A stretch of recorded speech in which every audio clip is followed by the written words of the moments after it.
Alright, so what's up everybody, this is Super Garcia and this is a beautiful day. And today I'm going to be talking about two bills that were introduced, alright? The first one, I've already done a video on it, it's called the Emergency Money for the People Act. But I want to discuss this other bill that is proposed right now. It's a little nutty. So get prepared, especially you investors out there. Just sit down as you watch this video, take a breath, maybe some wine, a beer, some type of alcoholic drink, and listen just what's in this bill. And just real quick, I used to sell this t-shirt all the time. I actually quit selling it. Do you want me to start selling it? Would you buy it? This entrepreneur t-shirt? Let me know in the comments below and I'll push it back out. Another quick thing, the beard's still going. This is the pandemic beard or the quarantine beard. I have not shaved since the quarantine and since the pandemic. So let's see how long this thing is gonna grow. Alright, so in the new proposed stimulus bill, the one that I'm going to be talking about today, the one that you kind of need to sit down for, I'm going to go over two things basically. It's something that's going to help out the renter and something that's going to help out the landlord. So, So let's see what this thing looks like. It's called the Rent and Mortgage Cancellation Act. So let's jump into it. So the first thing we're going to cover is the rent, and what it says is that the rent must be suspended immediately. If this thing gets passed, which I heard that they're going to be talking about passing it, maybe passing it this week. By the way, today's 4/20 for all you out there. It also says that the renter won't have to pay rent during the time that this passes, which is still proposed, or moving all the way back to March 13th, all the way till FEMA removes the National Emergency Declaration. So this thing could go all the way back to March 13th, that the renter doesn't have to pay, but it's going to be definitely keep going forward until they lift that declaration. Also says that renters can't be fined or evicted. Renters aren't obligated to repay rent after FEMA lifts the National Emergency Declaration. Renters' credit can't be affected by this as well. So if you're a renter, this may be some good news for you. Obviously there's a lot of people hurting out there. But remember, I want you to, if you could, not now, but at the end of the video, go back and look at my other video of the other bill that was introduced, and I want you to weigh that option, which it talked about $2,000 a month coming in if you're 16 and older, and it gives some income levels to this. And also, and it's a lot more broad, and this one that I'm talking about now, I want you to look at this and I want you to look at this one. I want you to weigh it. Both renter, obviously we're on the renter section that I'm going over, but I also want you to look at it as the renter and if you were the owner. Owners, I want you to look at it obviously as the owner, but also as the renter, and see which one of these bills you would pass. I have a feeling that at the end of this, you won't want to hear about this bill again. Just gotta roll with it.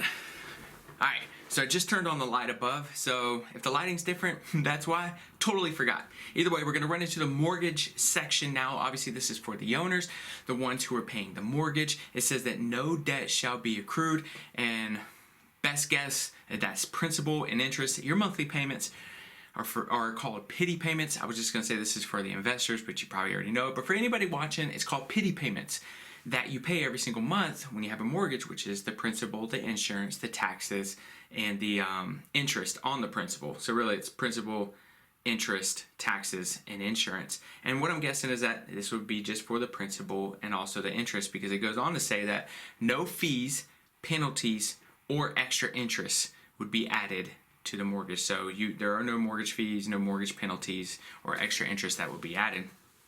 So one of the questions I was thinking about though is, because for me, that made sense. I have mortgages on my property along with the investment properties, but what about the people that don't have any more mortgages because they crushed it? Right? They got into a position where they no longer have the mortgage, they have more cash flow. The whole idea to be an investor is to bring in profit. If you can increase profit, that's awesome. Obviously the profit then goes back into the community, right? This is how this thing goes. So what about it? What about the people who are done paying a mortgage? Obviously they still have taxes and insurance, the other side of that pity payment. But so the bill is basically saying that the renter doesn't pay, can't be penalized for it, but where does that put the owner if they don't have a mortgage? Something to think about. All right, so here's some penalties for some of the violations on this thing, all right? So, obviously if you don't go with what they say, you will be fined. The owner will be fined $5,000 the first time, $10,000 the second time, and they'll actually keep doing the violation, or they'll keep hitting you with these penalties all the way up to $50,000, or they could take your property. And I believe it said under foreclosure, some type of foreclosure. But either way, I'm looking at it like, I just want the government to stay out of my hair. This seems crazy a little bit, I'm not sure if I want to deal with that. Either way, I want to hear your comments below on both that, the renter suspension, and the mortgage suspension, basically, within this bill that's proposed. It gets a little crazier too. Check this out. All right, so in the proposed bill, HUD will establish a fund. Landlords will have to sign a binding agreement in order to pull money from this fund. So you're gonna have to sign an agreement if you decide you want to pull money from this fund as a landlord. What's in this binding agreement? Well, let me just give you a taste. In the binding, the binding agreement is 5 years long. All right, it's 5 years long. The landlord can't raise rent for 5 years. For me, red flag. Because, and here's the deal, I don't know if I would go into the agreement, but looking at it, it's like, so with inflation, we're dumping money into the market. If we have inflation, usually we are constant, every year there's inflation, right? Like around the 2% line. So you can't raise rents to keep up with inflation, so your money just doesn't die. It doesn't really live either, but you can't keep up with inflation for 5 years. And I'm going to say another part of this where it's got a stipulation 5 years after the 5 years. I'm just like, I don't know about that. So what happens if rent values go up because the market goes up? Can't do anything about it. It's got to stay the same way for 5 years. So I'm like, I don't know about that. You can only evict for just cause. Darn. Nah, that one makes sense. When units go vacant, landlord must coordinate with public housing units to make sure Section 8 units can rent these units. So there's that. Cannot restrict tenancy based on credit history or arrest record. Cannot collect back rent. Cannot report to debt collectors. All right. I'm just rereading it, like, I'm just thinking. It just can't, right? This is new information, so I'm still thinking about it. Also says that the landlord will put in a tiered system, or the landlord will be put into a tiered system. So what is that tiered system? The landlord must disclose, this is the way that they put you within that tiered system. The landlord must disclose assets, revenues, and your net worth so that they can put you in this tiered system. They'll find out who's hurting the most and who would collect the funds. But understand, they want to know all your assets, where your revenue's coming from, and your net worth. It's just, you get a funny feeling when the government wants all of this, Because look at this, right? Like, has everything been running smoothly right now? Have you seen the PPP, the EIDL, how everything's running? And you want them in your portfolio? It gets a little crazier. This is that other 5-year mark I was talking about. If a multifamily signs to the 5-year agreement, and if the owner wants to sell his multifamily, this is me just kind of writing it out. If they want to sell their multifamily 5 years after the 5-year agreement, they must notify HUD and give them a 60-day first right of refusal. So if you're going to sell that multifamily after the 5 years of collecting funds out of this fund, and you're going to do it within that 5 years afterwards, you have to allow HUD to get the first right of refusal. Crazy, because now we've just tapped into 10 years of inflation and the market going up depending on what your market looks like. And you may be undercut the value of the property because they get first right of refusal. Yeah, just sit on that for a second. Think about that. Is that holding back? It's holding back progression. But here's the deal, still ownership. If you're the owner, you have to decide if you want to sign this 5-year agreement. This is why you protect yourself. This is why we surround ourselves with some pretty awesome investors, and you better believe there is a fund, there is an account, reserves of a just in case. I don't know, this thing freaks me out to even get into that type of agreement.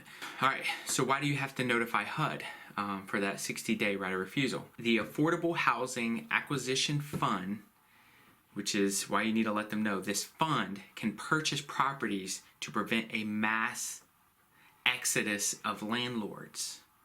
If for whatever reason they need it, it's a mass exodus. They think the market is crap now because of what happened. This is what they're saying is their safety net. So who is this AHF, right? This Affordable Housing Acquisition Fund. It's any kind of public housing, any kind of cooperative housing association, community land trust, government, or anyone using a purchase assistance. Here's the deal. If one of them buy that multifamily, it will immediately be turned into affordable housing. No matter the market, that's what's going to happen. And I don't know, I look at all that and I'm like, no way. I'd want the government in my fund and my portfolio like that. I mean, adding extra layers of bureaucracy, you think that would just be bad for the landlord? I mean, how well oiled has this thing been running? How well oiled has really government been running? So would you want them really controlling that as a renter? Owner? It seems like a lot. Either way, just wanted to kind of give you that rundown. Investors, you can take a shot for me after hearing all that. Fingers crossed, this isn't something, at least how it's written right now, it doesn't get passed. But if it does get passed, remember, it's just weird, right? Like I was going to say, you have the ownership and the option to, it sounds like, to jump into this 5-year agreement to get funding because the renters won't be paying. And at the same time, it's just like, why would you want to do that? But I can understand people hurting too. Either way, I'm just like shaking my head at this because the other bill that they propose is Emergency Money for the People Act. And again, I've done a video on this. I break down all what it's all about. Details below. I won't jump into it right now, but all the details are below about the $2,000 per person. Can go up to $4,000, $5,500 a month. But this right here is just money coming in. I'm still a little weirded out of a 16-year-old getting $2,000 a month. That is not really doing anything. I'm not hating on the 16-year-olds out there. But if you do get it, I'm going to be doing a video on what, some things you could do with the stimulus money to make sure it fights for you forever. Let's invest it and not just, go out there and buy the newest whatever that devalues immediately. Either way, I did a video on it. Check it out. Details are below. I just had to bring that information to you immediately. So that's it. Just had to bring you that information, especially for my investor friends out there. You got to know what's going on, and if you want just the cut version straight to it, watch my videos. Go ahead and subscribe so you don't miss it because I'll be on it as more of this comes out. If you want me to continue to print this t-shirt, if you guys will buy it, then I'll put it back into circulation. Pretty sure that's the right word. But till then, have an amazing day. If there's ever anything I could do for you, just let me know. Questions, comments in the comments below. I'll make sure to answer them. And till then, adios.